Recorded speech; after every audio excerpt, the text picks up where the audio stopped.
Alright, what's up, y'all? We have Andrew Huang, and today we're going to be learning music theory in half an hour. This is something I'm definitely trying to pick up to, like, you know what I'm saying, take the music to another level, get more intentional with stuff. Um, and yeah, that's what we get into. Make sure to like, comment, share, subscribe, post notifications. Let's get into it. Shout out Andrew. Drop a like. I'll drop a subscribe. Yeah, while waiting to subscribe, wait till the end of the video. See how I'm feeling. Hey, it's Andrew Huang. Just a little bit What's of up? context for this video. It is a complete walkthrough of the basics of music theory in half an hour. Also sprinkled throughout are some exercises that you can do that will help you internalize these concepts, because once they're in here, once they're natural to how you operate, it's like a superpower. You'll be able to come up with more ideas, you'll be able to work faster, the things that are in your head, you'll just be able to do. It's magic. I love music theory. I'm a huge nerd. I actually made this video as a piece of bonus content for my online class, which you can find out more about at learnmonthly.com/Andrew. I just wanted to have this there so that all the students would have the same foundation before heading into the rest of the course, which is much more about music production and songwriting and mixing and that kind of thing. But when I finished putting this lesson together, it really felt like a great thing to just share for free on YouTube, a crash course on music theory. So I hope it's helpful for you, and if you're interested in a 20-lesson course about my whole approach to music making, more info about that at learnmonthly.com/Andrew. Here's the theory lesson.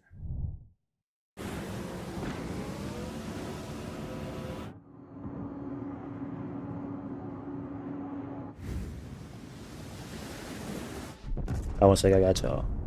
My fault. Got a little distracted So there. what is music theory? It's Boom. essentially the language behind music. It gives you the tools you need to understand and interpret and communicate about music. Everyone in this class has mastered talking. Whatever your home language is, it's second nature to you now. You can use it without thinking about it, and it's an incredibly powerful way to interpret the world around you and communicate with other people, relate to them, express yourself. Music theory does the same thing for music. It'll help you understand how chords and notes and rhythms and melodies all work together, and as you get good at the language, you're able to use it really effectively without thinking about it. I hear from a lot of people that they get stuck in this place with music theory where it feels like it's just work and it's really cerebral and it's all about what key am I in and what chord is this and what scale should I be using. And I really want to stress that there is a place beyond that where if you use it enough, it becomes as natural and fluid as talking. I know that when you're talking, you're not thinking about, do I use past tense or present tense, or like, what is the word for this very common item that I use every day. You're a natural at it. You just look at this and your brain goes, ah, it's a cat. With enough experience, you can absolutely get to Drink that water, y'all. same level of natural automatic use of music theory. Similarly, with language, sometimes we come across a word or a concept that we don't know, but we can learn it if it's explained to us using the words and the concepts that we already do understand. In music, if I come across something really advanced that I don't understand, it's the music theory fundamentals that allow me to figure it out and learn it and add it to my arsenal. So we're going to start right at the beginning and talk about notes. What is a note? Well, sound is made up of vibrations, and our ears and brains are really good at interpreting those vibrations. When the vibrations are faster, we hear them as being higher, and when the vibrations are slower, we hear them as being lower. If the vibrations happen at a consistent rate, then we perceive them as having a consistent pitch or frequency or a note. So for example, if I play this guitar string, it's vibrating, it's physically moving back and forth, in this case 110 times per second, and that's quickly traveling through the air and reaching our ears, and we perceive that as the note, A.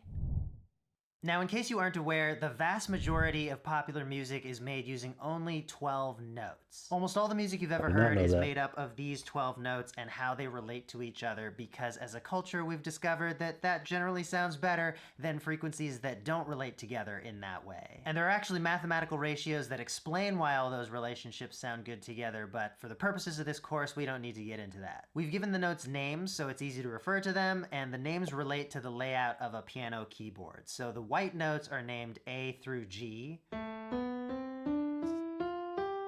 The black keys are named relative to the white keys with the words sharp and flat. Sharp means higher and flat means lower. So for example, with this note, it's above an F, so it's an F sharp. But it's Okay. also below this G.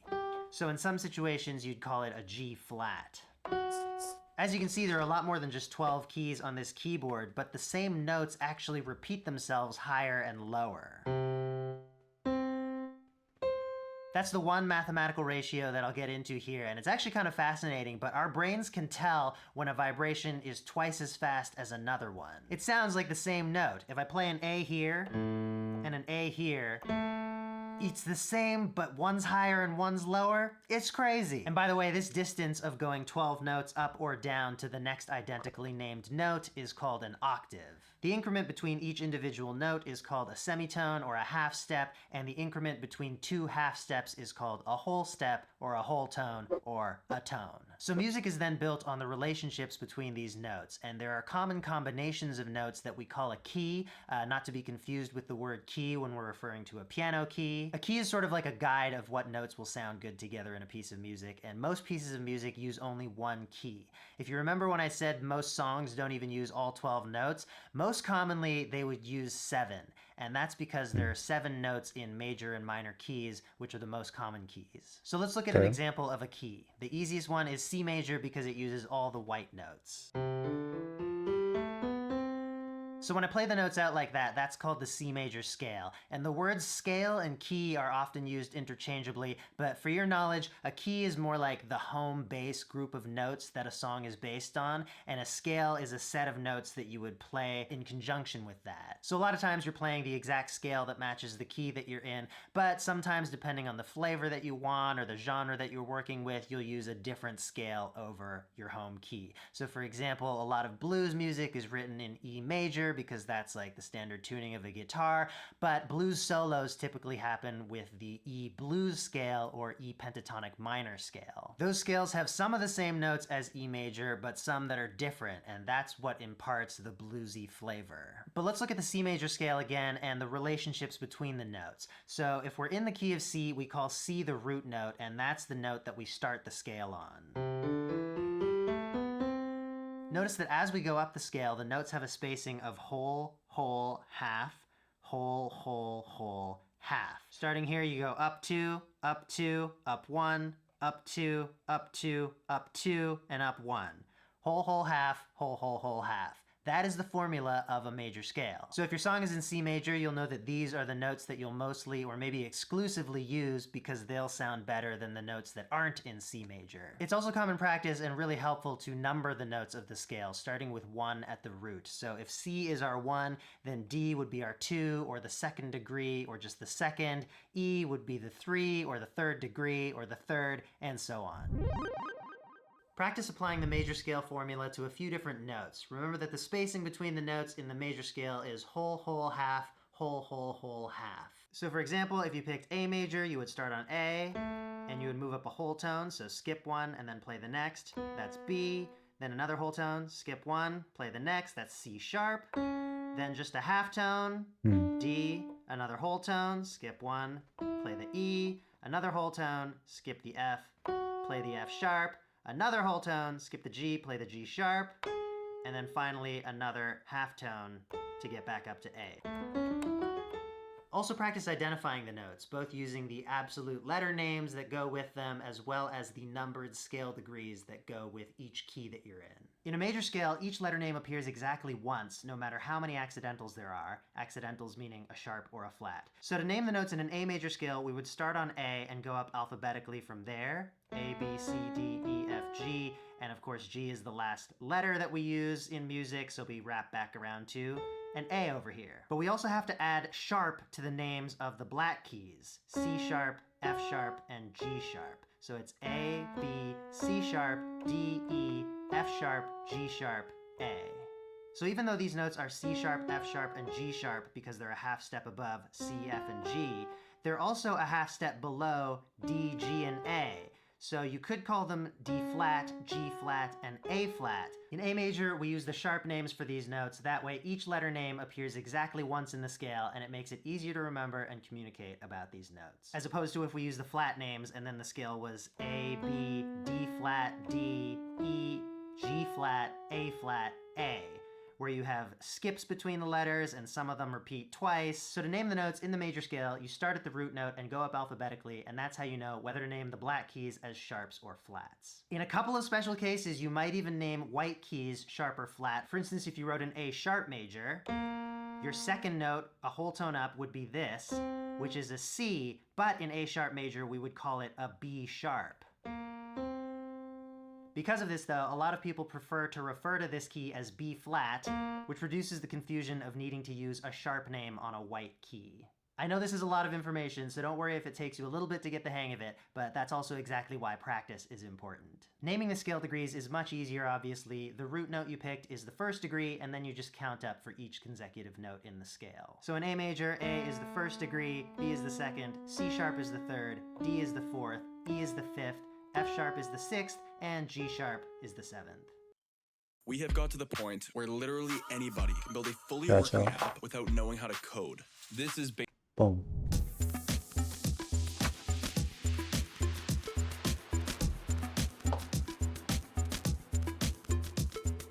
I don't got a keyboard on me. Appreciate it though.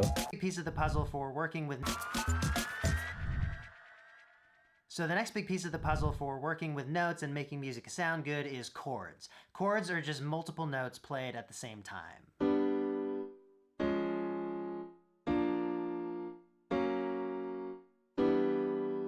They do most of the work of setting the emotion in the song and guide the listener through some kind of musical story. Since chords are made up of notes and notes are in keys, chords are almost always in the same key. If you randomly play a bunch of notes from C major, you're playing some kind of chord from C major. The most common chords contain three notes that have a very specific relationship to each other, and we call that the root, third, and fifth. So in C major, I can play the root, C, the third of C major, E, and the fifth of C major, G. And that gives us a C major chord. Root, third, fifth. You can think of this as playing a note from the scale, skipping a note from the scale, playing a note from the scale, skipping a note from the scale, and then playing another note from the scale. This type of chord is also called a triad. Now we can take this triad shape and move the root so that it's any other note from C major, and we'll get another chord from C major. So since this chord starts on F, it's an F chord, but here's where we need to get a little fluid with our lingo, because the root of an F chord is F, the third is A, and the fifth is C. But we're still in the key of C major, where C is the root, and F is the fourth in relation to C, and A is the sixth in relation to C. Don't worry if this is confusing right now. It's the kind of thing you get the hang of the more you use it, but it's definitely helpful to get used to the numbered relationships within chords, as well as how they relate to the overall key. So there are two really common chord types in music, and that's major and minor. People usually say major sounds happy, and minor sounds sad. But there's actually a very specific relationship that makes up these chords. If you take a chord like C, E, G, that sounds happy, and it is indeed a major chord. And look at how the notes are spaced out. We start on C, we go up 4, 2, 3, 4, to E, and then we go up 3, 1, 2, 3, to G. So the first two notes are 4 semitones apart, and the next two notes are 3 semitones apart. That's the formula for a major triad. 4 then 3, major. If a chord is 3 then 4, it's minor. So in this case, if we change the E to an E flat, we've got C minor. So major and minor scales actually have a really tight-knit relationship. We say that every major scale has a relative minor scale. So if we look at C major and play that scale, just moving that down 3 semitones to an A gives us the relative minor, and playing the same notes but starting on an A gives us the A natural minor scale. So the relative minor always starts on the 6th degree of the relative major. Now going back to the key of C major, if you experiment with moving your triad shape around and you end up with the triad that starts on B, you'll notice that's a 3 then 3, and that's a diminished chord, and it's used so much more rarely compared to major and minor that we're just not going to get into it right now, but it's there. Choose a few different major scales and practice making triads out of the 1st, 2nd, 3rd, 4th, 5th, and 6th degrees. So for example, in A major, I would start on A, skip the next note in the scale, play the next note in the scale, skip the next note in the scale, and then play the next note in the scale. That makes an A major chord. The 2nd degree chord will be B minor, So you're playing the second degree of the A major scale, skipping the next note in the A major scale, playing the next note in the A major scale, skipping the Skip. next note, and playing the next Boom. note. B, D, F sharp, B minor. And that's how you'll go up and construct all the main triads from A major. Also practice naming each chord. Name both the root note and whether the chord is major or minor. So going back to A major, our first triad sounds happy and has A as its root, which means it's A major. The second triad sounds sad and it has B as its root, making it B minor. Remember, you can also identify major and minor by the spacing of the notes. Major is 4 then 3, so if we start on A and go up 4, 1, 2, 3, 4, we get C sharp, up 3, 1, 2, 3, we get E, so A, C sharp, E, that's an A major chord. If we change that to 3 then 4, A, 1, 2, 3 gets us to C, 1, 2, 3, 4 gets us back to that E, so A, C, E is A minor. Once you can identify all the first through sixth degree triads in a key, you have an amazing starting point for creating songs. You can even just pick 3 or 4 of those triads at random, play them in a row, and bam, you have a nice sounding chord progression.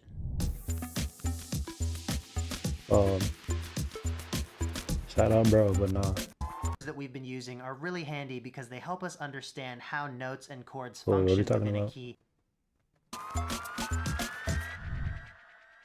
So these The number system. scale degrees, the numbers that we've been using, are really handy because they help us understand how notes and chords function within a key, and they're also used as a shorthand for discussing chord progressions. They help us understand how chords relate to each other relatively rather than absolutely. So if you look at any major scale, we'll use C again as an example, the triads are major, minor, minor, major, major, minor, diminished. We don't need diminished. So looking at the chords starting on degrees 1 through 6 of a major scale, it's always major, minor, minor, major, major, minor.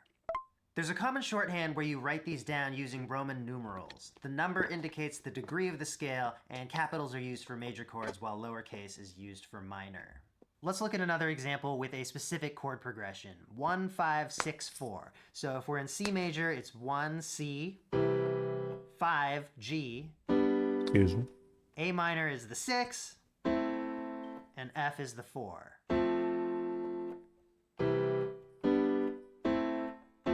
1, 5, 6, 4, it has a certain emotional quality to it, and we can replicate that now in any key because we can think 1, 5, 6, 4 in that key. So for example, in G, we'll go 1, G, 5, D, 6, E minor, and 4, C.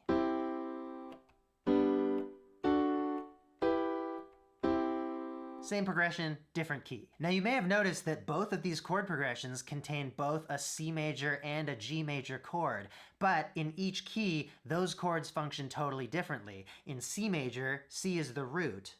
Picked a great name, but your voice doesn't quite So- match it? We have a fix. VoiceMod gives you over 150 And G is the 5th. In G major, G is the root,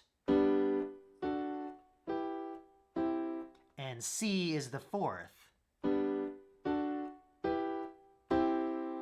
As you use chords more often, you'll start to get familiar with what the degrees are in relationship to certain keys. And as you use the degrees more, you'll start to understand how the chords function. You'll know there's a certain sound when a 2 goes to a 5, or you'll understand the sense of yearning that a 4 can convey. By thinking about chords and notes as scale degrees rather than just the letter names, you're able to transcend the key that you're in and use what you learn in all keys. For example, if you only think about the letters and you find a chord progression you really like let's say E, F sharp minor, A,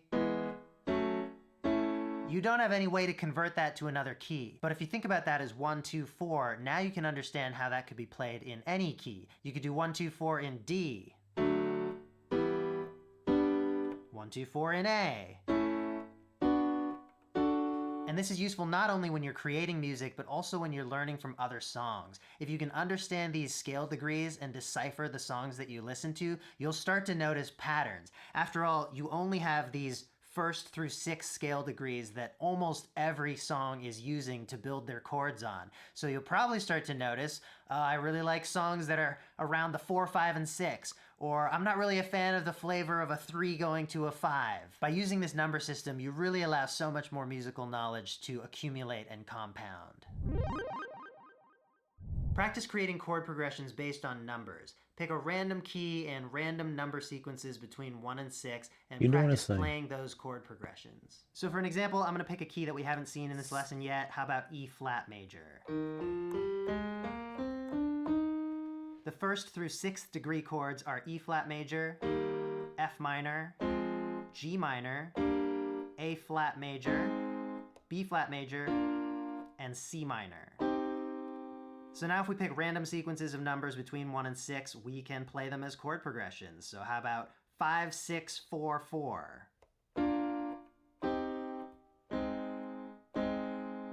How about 4, 3, 2, 1? It's coming together. How about that example from earlier in the lesson, 1, 5, 6, 4?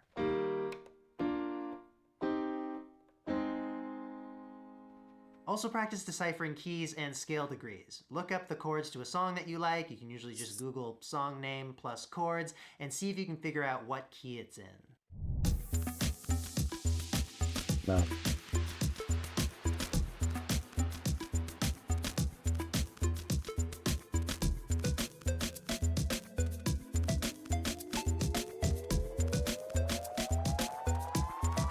What do you songs though?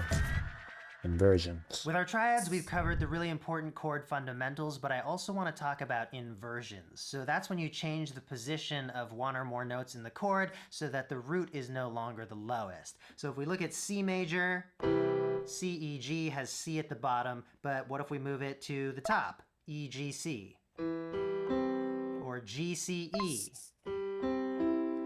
These are the same notes, so it's still a C major chord, it's just inverted. This is handy because with chord progressions, it often sounds better to find inversions that have the notes closer together rather than what we were doing before, moving the triad shape all around. So for instance, we played that 1, 6, 5, 4 in G, G, D, E minor, C. Why don't we move some of those chords around? Why don't we make some of them into inversions so that the notes are closer together and maybe we can find something that's easier to play and that sounds better. So I think I'm still going to start with this G triad. This is called first inversion. Now to move to a D next, I think instead of playing it up here with this F sharp and A, I'm going to move both of those down to this octave and play this D. So now we're going from G to D. This D stays the same and the B moves to an A, the G moves to an F sharp. It's a really nice movement from G to D in that inversion. Now from the D we want to go to an E minor, and I think the most natural thing to do would be for these notes to move back up to G and B, because those notes are in E minor, and then we'll play this E up here. That's probably the most natural movement from this inversion of D to go to an E minor. So our whole progression right now is... And from this E minor to go to a C, it's super easy because again, E minor and C share two of the same notes, so we just need to move this B to a C. And so now our chord progression, which before sounded like this, has become this. It's nicer, it sounds more natural, and it'll also fit better with other instruments as they all occupy a bit more of a consistent range for themselves. Another thing about inversions is that they'll subtly change the flavor of a chord, and we can emphasize this by reinforcing the lowest notes of our chords. So for instance, let's stay in G, let's play a 1 to 4, so G to C. With the added lower octave. But what if I use G in second inversion with the B at the bottom of the G chord to move to that C? Now if we reinforce that with the lower notes, I've always really loved that flavor of a 1 moving to a 4, but having the third of the 1 in the bass. Try making a few different chord progressions, and this time use inversions so that they're a little closer together and not just the same shape moving up and down the keyboard.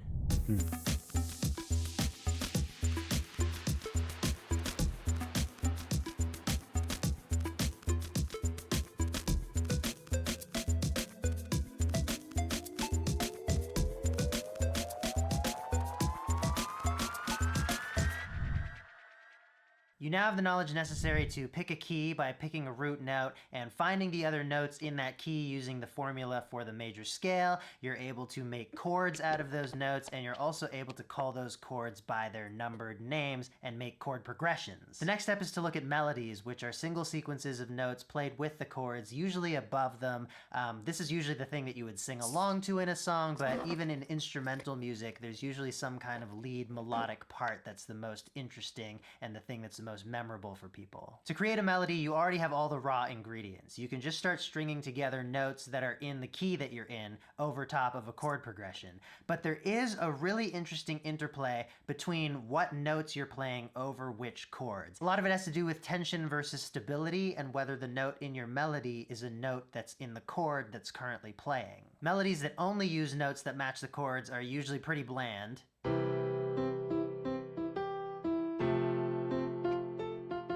And it tends to be more interesting to use some notes that are outside the chord. Typically these are passing notes, so notes that are in between two notes that are in the chord.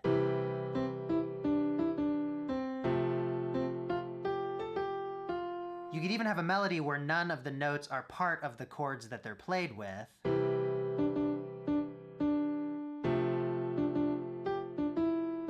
But that's pretty uncommon, and typically you are playing with this tension and release of involving melody notes that are part of the chord and not part of the chord. As one little tip, often you would end on a note that's within the chord rather than ending on a note that's not in the chord. Another little shortcut to melodies that mostly sound good is if you use the major pentatonic scale. So if we look at C major, and we remove the 4th and 7th degrees, so that's F and B, then we just have this. And if you play melodies with those notes over chords from C major, typically it'll sound pretty good. That's because overall those notes are the most stable over most of the chords. No, Pick a key and create a I chord. will not. Try playing the 4th melody. For a quick example of finding a major pentatonic scale, why don't we look at the key of F? The notes there are F, 1, G, 2, A, 3, B flat, 4, C, 5, D, 6, E. 7. So if we number those, it's 1, 2, 3, 4, 5, 6, 7. B flat is the 4, E is the 7. Let's get 4 We'll and take 7. that out of our scale, leaving us with F, G, A, C, D. That is the F major pentatonic scale. Okay, that was clean. And how to count it. How do you tell when things are played? The last component of theory fundamentals is rhythm and how to count it. How do you tell when things are played, whether that's chords or melodies or drum beats? That's based on the musical counting system. Music is divided into equal-sized portions called bars or measures, and typically in Western music you'll have 4 beats to a measure, which we count 1, 2, 3, 4. So if one note is the length of a bar, we'd call it a whole note. If it's 2 beats, which is half of the bar, we'd call it a half note. And then each of those 4 notes that we were counting as beats in the bar are quarters of the bar. Those are quarter notes. So you can have sounds, instruments, whatever, playing on these beats or anywhere in between them. And if something is on the beat, then we would say it's on the 1, for example. But if it's in between these beats, then we need to do what's called subdividing, which is like increasing the resolution of our counting. If we subdivide beats in half, we count it as 1 and 2 and 3 and 4 and. And those ands are exactly halfway in between each of those beats, so now that resolution is 1/8 notes. We can subdivide further, again getting exactly halfway in between our main beats and our ands, so that would be 1E and a 2E and a 3E and a 4E and a. So that puts us at 16th notes, and even though you can keep on subdividing forever, the main parts of songs are usually not played any faster than 16th notes. And this really is a pretty universal system in Western music. If you're talking to anybody who's had some music education and you say something is on the 2E, they'll probably know what you're talking about. So getting used to using this counting system will allow you to play music better because you'll be able to better feel where you are within the beats. It'll also allow you to interpret and decipher and remember different kinds of rhythmic material because it gives you a structure for those rhythms to live in. So let's say you're out and about and you get an idea or you hear something that you want to try but you can't actually make it right then. You can make a quick note of it using this kind of rhythmic notation. Let's say we had a beat idea that was like We could jot that down into this number system. I've made this one a little pretty for the video, but you can do this really quickly. Freehand, I do that all the time. So I've got kick, snare, and hat here, and then a grid of 16 spaces lining up with our 1E and a 2E and a 3E and a 4E and a... Well, I know that the snare is on the and of 1 and the 4. I know there's a kick on 1. So it's gonna do 2 and 3, and then the hi-hats are 1E and a 2E. I think it's on the 2E. Yeah. Yeah, that's our beat idea. And the first few times you do this, you might have to really slow it down and be counting along really deliberately and finding those beats and where they line up to what you want to do. But as you do this more and more, you'll get way better at it. You'll get way faster at it. You'll just know what it feels like to be on certain... That looked cool and all, but I don't know how he did this. Like how he assigned which one to which one. Uns, as, ah. Uns. Hold on. Just finish your thoughts. Yeah, that's our beat idea. Way faster at it, you'll just know what it feels like to be on certain beats, and you'll know how to make note of your ideas. Or, again, this grid is just like your DAW. You'll know how to input those beats into your DAW really quickly. For practice, take a song that you like and select an element like one line of melody or a drum beat and see if you can write out its rhythm using this basic 16th note notation.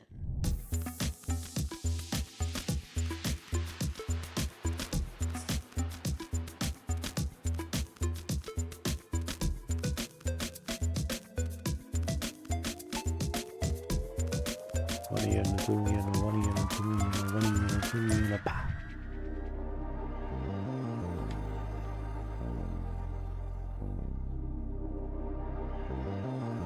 All right, I know that's a lot to take in. Definitely try to make some time for those practice exercises. And of course, come back to this video as much as you want to use it as reference.